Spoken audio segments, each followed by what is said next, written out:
Good Wednesday morning, everybody. It is June 28th. I'm Chris Allen here on the SAM channel, Facebook, YouTube, Instagram, and Twitter, all sponsored by Ace Hardware Marketplace.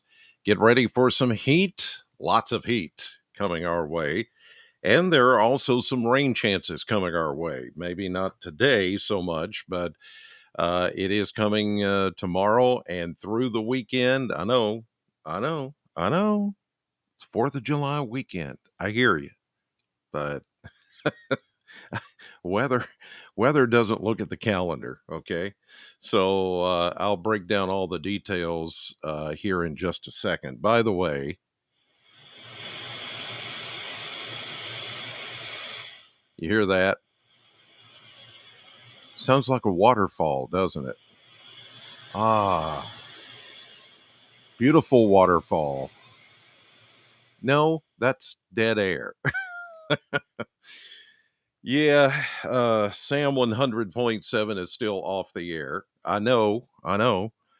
This is going on 3 days now, but listen, um, I know a lot of the power crews are still out there trying to hook up. There's still many out there without power. I mean, it's down into the thousands now instead of the tens of thousands, but there's still people without power. I mean, in some cases, new poles are having to be put up, stringing new lines, putting up new transformers, fixing power stations. It's I drove through some of it yesterday, and it's very here and there, but the damage that I did see was evidence of downbursts, maybe a small spin up or two. I know the Weather Service has been out looking at all that, but our on air signal is still off. So the transmitter still does not have power. Therefore, when you listen to the show this morning, it will only be streaming unless between now and then, 6 a.m., the power comes up, or during the show, the power could come up. We thought it would be yesterday, but maybe it's today. So just letting you know, when you tune to 100.7 on your radio, you're going to get that right there, the waterfall. Now, if you would like to just listen to the sound of a waterfall, ooh, that's a new angle we could take with. Okay, never mind. I'm just the waterfall station, Sam 100.7. Okay, I'm just kidding. All right, let's get to the weather this morning. That's what you came here for. I just wanted to make sure you understood about the station. It's clear skies. There may be a little bit of patchy fog, and there's haze in the skies this morning. Yes, wildfires up in Canada, northern part of the country, still raging in a lot of places. And we're with the upper flow coming north to south, we're still going to get hazy sunshine today. That haze is still around. So as you go through the day, you'll look and you can see just not that far off in the distance, maybe 2 or 3 miles. You can see that haze that just hangs over everything. It's going to be with us today. And the heat is going to increase, not necessarily today, but the next few days are going to be really hot and really humid. And even with that will come some rain chances. We still need the rain, by the way. We're 4.75 inches behind on year to date rainfall. So that's much needed, much needed. Okay, a look at temperatures, 60s everywhere you look. It's a humid morning. It is going to be a muggy day. Temperatures will be around 90 or close to it. Yesterday's high was 87 at the Bowling Green Airport. 89 is where we should be on average. So we were 2 degrees below average on temperature yesterday. And we'll be, I think, pretty close to 90 for a high temperature today. Okay, here it is, 10 after 5. Let me go to the 10-day blender and show you what's to come. And these numbers are a bit stunning, especially over the next few days as we head into the 4th of July weekend. We'll go about 90 today, but look at 92 with a heat index above 100, uh, possibly for tomorrow, but it's really going to be Friday. Look at that, 99 for a high temperature. That's not the heat index. The heat index could be 107 to 110. Ouch.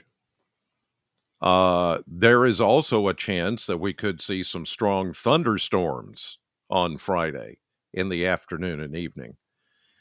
We've got these little complexes that I'll show you that are going to come one after the other. Even though it's going to be hot and humid, we still have chances for showers and thunderstorms. So Friday and really Saturday too, the first day of July, is going to be hot, muggy, heat advisory in effect, excessive heat watch in effect for some parts of our area, especially out west in western Kentucky, and a good chunk of the central Mississippi Valley is going to be under that excessive heat watch.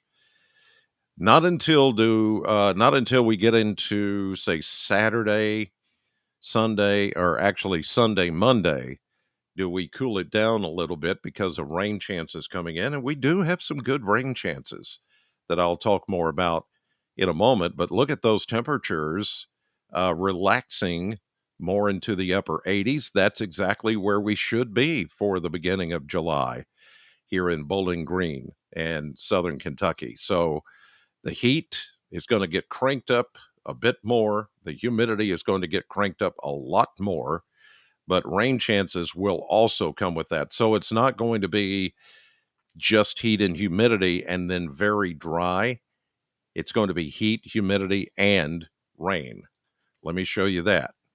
There will be better rain chances coming as we head into late weekend, the beginning of next week. Really, much of next week has daily chances of rain in the forecast. Let's take a look at the model map here. Now, I will tell you before we get into this that there are two distinct possibilities here of these complexes. When they start rolling out, they're going to get in the upper flow.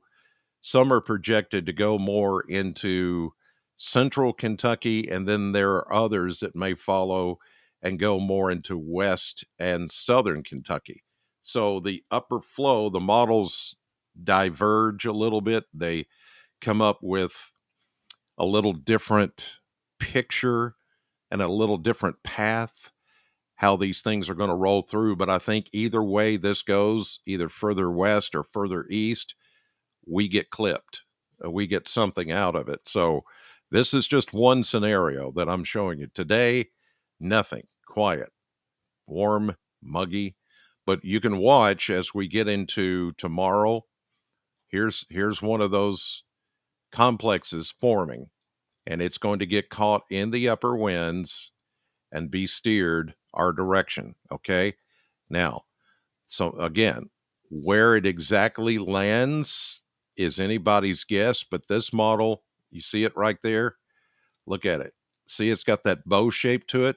That's because winds are really pushing this thing down our direction, upper winds. Okay.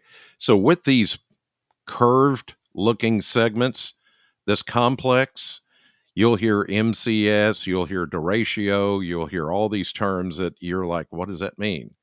Really? It is a wind driven complex of thunderstorms. That's all you need to know. And with that can come wind damage, as if we haven't had enough. We need the rain, but we could do without the wind. But when these things get cranked up and going and the heat of the day, and then in the afternoon, you look out and you see this thing coming, that's trouble. Not so much tornado trouble, but wind trouble. We're talking excessive winds that can do damage, trees and power lines. I mean, we still have no air signal on Sam. They're still trying to fix this after 3 days. So, and here we go again. We could be interrupted tomorrow with one of these storm complexes, wind driven storm complexes that drives itself right through the area. And this is the more western tracking. Uh, Another model has it tracking a little bit further east. So either way, these things are going to pass during the day. It's sunny, everything looks good, it's hot, muggy, and then all of a sudden you look off to the northwest, and it's like, why is the sky getting dark really fast? That's what there's your sign. Yes, and it's they're going to come. This is the first one, and then there will be another one that tries to form. You can see it here. Several of them try to get going as we get into Friday. Okay, so each one of these are just going to get caught in the upper flow, the jet stream, and then come down our way. So we're going to continue to keep these complexes in the forecast as we get into tomorrow, especially tomorrow morning. I think that first one I showed you would be tomorrow morning. Then the sun comes back out tomorrow afternoon. Then as we get into Friday, here we go again. It's going to be one of those type situations, and we're going to have to keep an eye on that because there is the potential for wind damage with any of these. In fact, let me show you what the Storm Prediction Center has already outlined for our area. Yes, there is a severe weather threat, and the main threat would be wind damage. You see a level 2 already in the yellow from about LaRue County, E-Town area, Grayson County, north. That's the dropping down of that complex of thunderstorms, wind-driven thunderstorm complex, and we're in a level 1 in southern Kentucky and Bowling Green and much of the bottom half of the state. That's tomorrow morning. So again, the primary threat would be wind damage, straight line winds, like we had a few nights ago that still has got power knocked out to a lot of places. So this is your heads up that by tomorrow morning around this time or a little bit after, this is going to happen again. But this time with a big complex of thunderstorms that's going to cover a wide area. It doesn't matter if it's called a derecho. People argue. I'm like, weather people argue. It's a derecho. No, it's not. Technically, it's not a derecho. It's like people are like, it doesn't matter. It's going to produce wind damage. That's all I care about. I got to know that. I don't care what it's called. It's going to produce damage. I hate when weather people argue about stuff like that. I just, it, to you, it's like it's irrelevant, to argue about crap like that. But anyway, so whatever it's called, we're going to have one tomorrow morning, and it's going to possibly throw down some very heavy rain and wind. And here it comes. You can see it right here. Starts to jut out, starts to come across the Ohio River early in the morning, in the afternoon. It's ahead of a warm front. And remember, upper winds are steering all this down our direction. So there you go. And here we go into Thursday night. Still some showers and thunderstorms with the lifting of the cold front. Friday into Saturday, it's going to be stormy. It's going to be windy. It's going to be rainy. Maybe some severe weather. Cold front will try to work its way. This is the main cold front, not necessarily this one to the north, but in that upper flow, we're going to keep these things coming after us. And then here we go into Sunday. Then into Monday, the front is south of us, and you're like, well, why doesn't the rain shut off? Well, because we've got high pressure. It's a dirty high, because it's contaminated with moisture. It's a high pressure, but it's not strong enough to fend off the flow of things coming around. And so we're going to get backflow. We're going to get, because around high pressure, everything is clockwise, just like the hands on a clock. So it's going to throw the moisture back into the area and keep us unsettled even for the beginning of next week. And then the front, even though it goes south of us, it will return and repeat everything. And then you see another front coming in from the north. So this is going to be a never ending cycle of systems that are going to come through for the upcoming weekend, the holiday weekend, and even into next week. So I know you've got plans for the 4th and you want to shoot fireworks and you want to go to Thunderfest and you want to do all these things, go to the lake, have a cookout. You can do all that, but you're going to have to stay weather aware. You're going to have to pay attention because when these complexes come in, I'm telling you, the same stuff that happened the other night is going to happen again and again and again. And who gets what is the big question mark, but somebody's going to get it again. Damage, trees down, power lines down, heavy rain, lightning, the whole deal. So I'm telling you, I hate to be, the bearer of bad news, but I'm trying to get you prepared. My job is to prepare you. Uh, the other night, it was hard because the lights kept flickering and stuff to get on here and cover it. But let me tell you, my main job, or my main emphasis, it's not really my job. I just do this because I care about getting you prepared, is to get you set up with weather radios, using your phone as a device to warn you about severe weather, to help you days before these things happen, that they're going to happen. This I'm fairly confident about. I'll tell you when I'm not very confident, I'll go, this, yes, I'm pretty confident about. So I want you to be ready. I want you to be prepared. I know you don't want to hear it. That's not the point. The point is it's going to happen again. So let's get prepared, okay? In the meantime, I'm headed back to the radio station, still playing Waterfalls, TLC. Don't go chasing waterfalls. That's a song I don't understand. I don't understand waterfalls. Somebody sat and wrote a song, don't go chasing waterfalls, go to the rivers and lakes that you know. Okay. Anyway, so I'll be streaming at bowlinggreensam.com. That's how you can listen to the morning show. In the meantime, God bless you. Thank you for watching, and I'll see you on the stream.